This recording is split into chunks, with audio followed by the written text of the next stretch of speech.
আর সকল নবীগণের একটা শ্রেষ্ঠ দোয়া আছে। যত নবী ছিলেন পৃথিবীতে তারা সবাই যত দোয়া করেছেন তার মধ্যে একটা দোয়াকে শ্রেষ্ঠ বলা হয়। শিখিয়ে দেবো কোনটা? সেটা হলো লা ইলাহা ইল্লাল্লাহ ওয়াহদাহু লা শারীকা লাহ লাহুল মুলক ওয়া লাহুল হামদ ওয়া হুয়া আলা কুল্লি শাইইন কাদির। এই দোয়াটা দিনে যে ব্যক্তি 100 বার পড়বে, দিনে যে ব্যক্তি 100 বার পড়বে, ওই দিন আল্লাহর লিস্টে ওই ব্যক্তি ছাড়া বেশি আমলকারী কেউ হতে পারবে না। তবে সেই ব্যক্তি ব্যতীত যে এর চেয়ে বেশি পড়েছে, কেউ 200 300 500 পড়েছে, তখন সে বেশি র্যাঙ্কিংয়ে শীর্ষে চলে যাবে আর কি। মিনিমাম 100 বার। আরও ফজিলত হচ্ছে 100 বার যদি আপনি পড়েন, ওই দিন শয়তান আপনাকে স্পর্শ করতে পারবেন ইনশাআল্লাহ, এবং আপনার আমলনামা থেকে 100 গুনাহ মিটিয়ে ফেলা হবে, 100 নেকি লিখে দেওয়া হবে ইনশাআল্লাহ।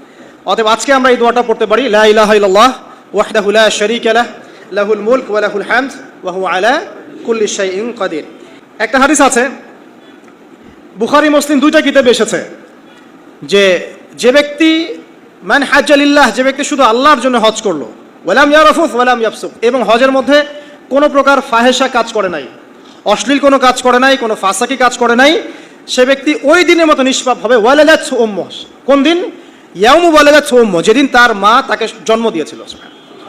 এটা সবচেয়ে বড় বেনিফিট। আরেকটা হাদিসে আছে যে মাকবুল হজ, একটা মাকবুল হজের জাযা জান্নাত ছাড়া আর কিছুই না। একটা মাকবুল হজের জাযা বা প্রতিদান হচ্ছে জান্নাত ছাড়া আর কিছুই না। একটা হাদিস পড়লাম গতকালকে, সেটা হলো নবী করিম সাল্লাল্লাহু আলাইহি ওয়াসাল্লাম বলছেন এই উম্মতকে লক্ষ্য করে, তোমাদের যাদের হজ করার সামর্থ্য আছে এবং যাকে কঠিন কোনো রোগ আক্রমণ করেনি, 1, 2, যাকে কোনো অত্যাচারী শাসক বাধা দেয়নি, 2, এবং 3, যার আর্থিক সামর্থ্য আছে, গরিব মিসকিন না, আর্থিক সামর্থ্য আছে, 3টা শর্ত যার পূরণ আছে, তারপরেও যে ব্যক্তি হজ করলো না আমার উম্মতের মধ্যে, সে ইহুদি হয়ে মরুক বা নাসারা হয়ে মরুক, এতে আমার কিচ্ছু যায় আসে না। নাউযুবিল্লাহ, শুনতে পাচ্ছেন কথা? মানে হজের সামর্থ্য আছে, রোগ নাই, অর্থনৈতিক সামর্থ্য আছে, কোনো শাসক তাকে বাধাও দিচ্ছে না, এরপরেও সে হজ করলো না, নবীজি বলছেন এ ইহুদি হয়ে মারা যাক বা নাসারা হয়ে মারা যাক, এতে আমার কিচ্ছু যায় আসে না। তারপরে শোনেন, 3 শ্রেণীর মানুষ আল্লাহ রাব্বুল আলামিনের মেহমান। 3 শ্রেণীর মানুষ আল্লাহ পাকের মেহমান। 1 নাম্বার হচ্ছে গাজী। গাজী মানে কি? ইসলামের জন্য যুদ্ধ করেছে, অন্য কোনো জন্য নয়, দিন ইসলামের জন্য যুদ্ধ করেছে, বিজয় লাভ করেছে, নাম কি? গাজী। এই ব্যক্তি আল্লাহর মেহমান। যেমন আবু বকর সিদ্দিক, ওমর, ওসমান, আলী রাদিয়াল্লাহু আনহুম, তারা ইসলামের জন্য যুদ্ধ করেছিলেন না, তারপরে তারা জীবিত ছিলেন না, তারা তখন গাজী হিসেবে বেঁচে ছিলেন। ঠিক আছে? 2 নাম্বার হচ্ছে মুতামির, মানে ওমরাকারী, যে ব্যক্তি ওমরা করতে গিয়েছে সে আল্লাহর মেহমান। আর 3 নাম্বার এই যে হাজি, যে ব্যক্তি হজ করতে গিয়েছে সে আল্লাহ পাকের মেহমান। আমাদের একটা কর্তব্য আছে, এটা একটা হাদিস এসেছে, নবী করিম সাল্লাল্লাহু আলাইহি ওয়াসাল্লাম বলেছেন, ইদা লাকিতাল হাজ, যখন তুমি কোনো হাজির সাথে দেখা করবে, সাক্ষাৎ পাবে, ফাসাল্লিমু আলাইহি, তখন তাকে সালাম দিও, তখন তাকে সালাম দিও, এবং তার সাথে মোসাফা করবে। তার সাথে কি করবে? মোসাফা করবে। এখন 1 হাতে না 2 হাতেই তর্কে যাওয়ার দরকার নেই, মোসাফা করেন। 1 হাতে পারলে 1 হাতে করেন, 2 হাতে পারলে 2 হাতে করেন, এটা তর্ক করার দরকার নেই, মোসাফা করেন। ঠিক আছে? মানে আমরা তো তর্কের শেষ নাই, যে কোনো ইস্যু পাইলেই তর্ক। আরাফা নিয়ে তর্ক, তারাবি নিয়ে তর্ক, ঈদের তাকবীর নিয়ে তর্ক, হ্যাঁ, রাকাত সংখ্যা নিয়ে তর্ক, মোসাফা নিয়ে তর্ক, বাকি রাখছে কি সেটা জানি না। আর এই তর্কগুলো করতে করতে দেখবেন ইসলামের বেসিক জিনিসগুলোই নাই, গায়েব। ইসলামী না আছে খেলাফা, ইসলামী না আছে এমারা, না আছে ইউনাইটেড কোনো ইসলামিক কমিউনিটি, না আছে ইসলামিক কোনো ইকোনমিক্সের বেস, না ইসলামিক কোনো মিডিয়া, না ইসলামিক কোনো কিছুই নাই। যা আছে প্রোটেস্ট্যান্ট ভার্সন, মানে নামাজ, রোজা, হজ, যাকাত, এগুলাই। আর এগুলো নিয়ে আমরা এখন তর্ক করছি। ব্যক্তি পর্যায়ে দিন আছে, বাকি বাইরে আর দিন নাই। মসজিদের মধ্যে আসবে পাক্কা নামাজি, মসজিদ থেকে বের হয়ে গেল সুদখোর। তো আল্লাহ হেফাজত করুক আমাদেরকে। আমাদের বড় বড় ইস্যুগুলো নিয়ে বেশি কথা বলা উচিত। মোসাফা 1 হাতে হবে না 2 হাতে, এর জন্য কি জান্নাত জাহান্নামের ফয়সালা হয়ে যাবে? তাই মনে হয় আপনাদের? সুবহানাল্লাহ।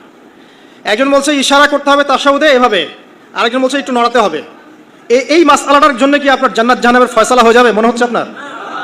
অথচ আকীদার ঠিক নাই, এদিকে আমলের ঠিক নাই, অর্থনৈতিক জীবনের ঠিক নাই, মুআমালাতের ঠিক নাই, সম্পত্তির বন্টন মেরাজের ঠিক নাই, এগুলো ঠিক নাই, এবং আল্লাহর জমিন, আল্লাহর দিন বাস্তবায়নের কোনো চেষ্টাই নাই, অথচ এগুলো নিয়ে ব্যস্ত হয়ে আছে। আল্লাহ পাক আমাদের বিচক্ষণতা দান করুন, দূরদর্শিতা দান করুন, আমিন। আসুন, মোসাফা করতে বলেছেন নবীজি, তারপরে বলবেন যে মুরহু, তাকে আদেশ করুন। এখানে আদেশ মানে হচ্ছে অনুরোধ করুন, তাকে আদেশ করুন বা অনুরোধ করুন, আই ইস্তাগফিরুল্লাহ, সে যেন তোমার জন্য ইস্তেগফার করে। কে? যে ব্যক্তি হজ করে এসেছে, হাজি, তাকে সালাম দিবেন, মোসাফা করবেন, দিয়ে বলবেন যে ভাই আপনি আমার জন্য একটু দোয়া করেন। কারণ ফাইন্নাহু মাগফুরুল্লাহ, কারণ সে ব্যক্তি একজন ক্ষমাপ্রাপ্ত মানুষ। তবে একটা বিষয়, মানুষের সম্পদ আত্মসাৎ করে সুদের টাকা দিয়ে, ঘুষের টাকা দিয়ে, প্রতারণা, বাটপাড়ি, দুর্নীতির টাকা দিয়ে হজ করতে গিয়ে কতটুকু মাগফুর হয়ে আসা যাবে, এটা একটা প্রশ্নবিদ্ধ বিষয়। তো এই বিষয়গুলোকে ক্লিয়ার করে হজ করতে যাওয়া উচিত। আল্লাহ পাক আমাদেরকে তৌফিক ইনায়াত করুন, আমিন। এই দিনের একটা প্রতিশ্রুতি আছে। কি প্রতিশ্রুতি? আয়েশা রাদিয়াল্লাহু আনহা থেকে সহিহ মুসলিমে এসেছে এবং জাবের রাদিয়াল্লাহু আনহু থেকে ইবনে হিব্বানের 3853 নম্বর হাদিসে এসেছেন।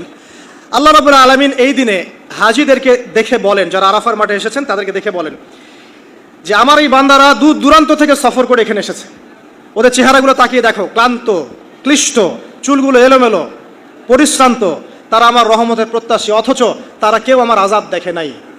হে ফেরেশতারা, তোমরা সাক্ষী থাকো, আমি তাদের সবাইকে মাফ করে দিলাম।